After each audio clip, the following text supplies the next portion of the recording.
Hi friends, எல்லோரும் எப்படி இருக்கீங்க? நல்லா இருக்கீங்களா? இன்றைக்கி நம்ம பார்க்க போகிறது மட்டன் குழம்பு. கடாயை வச்சு எண்ணெய் ஊற்றி எண்ணெய் காஞ்சதும் வெங்காயம் போட்டு வதக்க வேண்டியதுதான். வெங்காயம் நல்லா வதங்கினதுக்கப்புறம் இது எவ்வளோ பேர்த்துக்குன்னா ஒரு 3 பேர் சாப்பிட்லாம். 1/4 கிலோ மட்டன் எடுத்திருக்கோம். இன்னும் 2 கைப்பிடி வெங்காயம் போட்டு நல்லா வதங்கினதும் 5 தக்காளியை கட் பண்ணி அதையும் கொட்டி வதக்க வேண்டியதான். நல்லா வதங்கட்டும். அதுக்குள்ளே ஒரு துண்டு இஞ்சி, கொஞ்சம் 2 பல் பூண்டு போட்டு அரைச்சி எடுத்து வச்சுக்கலாம். இஞ்சி பூண்டை போட்டு அரைச்சி அதையும் வதக்கிட்டு 1/4 கிலோ மட்டனை கொட்டி வதக்கணும். அதுவும் நல்லா வதங்கட்டும்.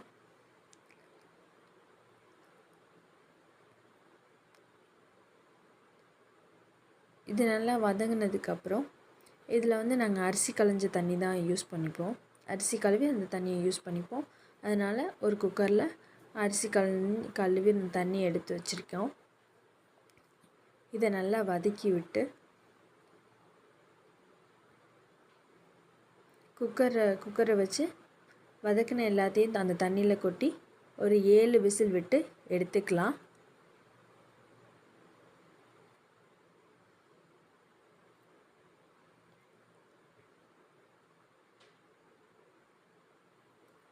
அதுக்குள்ளே இன்னொரு கடாயை எடுத்து அதில் சோம்பு மட்டும் போட்டு வறுத்துக்கணும்.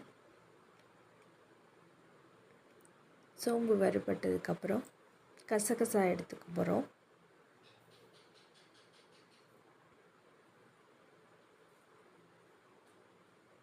கசகசாயை கொட்டி அதையும் ஒரு லைட்டாக ஒரு வறுத்து அதில் கொட்டிக்கலாம்.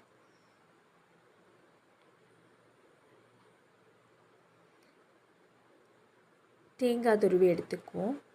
ஒரு கைப்பிடி தேங்காய், துருவின தேங்காய் எடுத்து அதையும் நல்லா வதக்கணும்.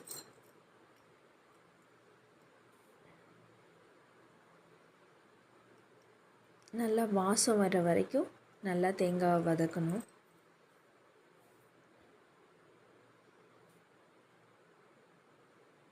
தேங்காய் வதங்குற டைமில் ஒரு 4 பூண்டை எடுத்து வச்சுக்கோங்க.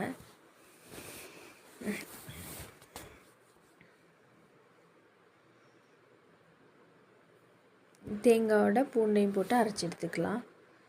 குக்கரை ரிலீஸ் பண்ணிட்டு அதில் கத்திரிக்காய் மட்டும் கட் பண்ணி போட்டுட்டு 1 ஸ்பூன் மிளகாத்தூள் போட்டிருக்காங்க.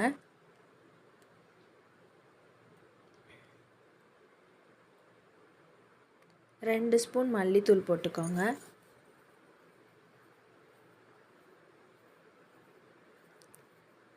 அடுத்து தேவையான அளவு உப்பு ஆட் பண்ணிக்கலாம். நாங்கள் கம்மியாக செய்கிறதுனால கம்மியாக தான் யூஸ் பண்ணிக்கிறோம்.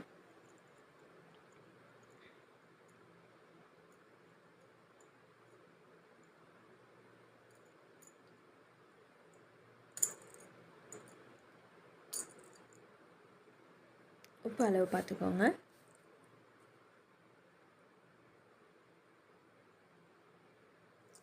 இது எல்லாத்தையும் மிக்ஸ் பண்ணி விடுங்க.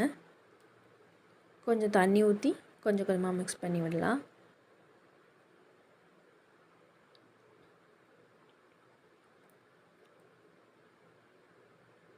இது நல்லா கொதிக்கட்டும்.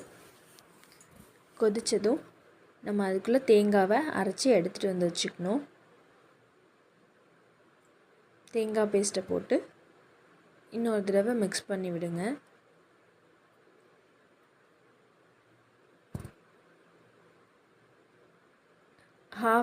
ஹாஃப் லெமனை கட் பண்ணி லெமனை ஊற்றி கிண்ட வேண்டியதான்.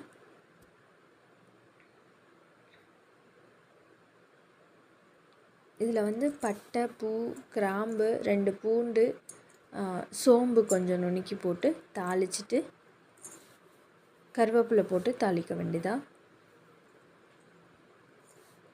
இது நல்லா பொரிஞ்சதும் கருவேப்பிலையை போடுங்க. குழம்புல எடுத்து ஊற்றிட்டு கொட்டிட்டு கொத்தமல்லி தூவி இறக்குனா நம்மளோட சுவையான மட்டன் குழம்பு ரெடி. நீங்களும் வீட்டில் ட்ரை பண்ணி பார்த்துட்டு எப்படி இருக்குது அப்படிங்கிறத கமெண்ட்டில் சொல்லுங்கள். ஷேர் பண்ணுங்கள், சப்ஸ்கிரைப் பண்ணுங்கள்.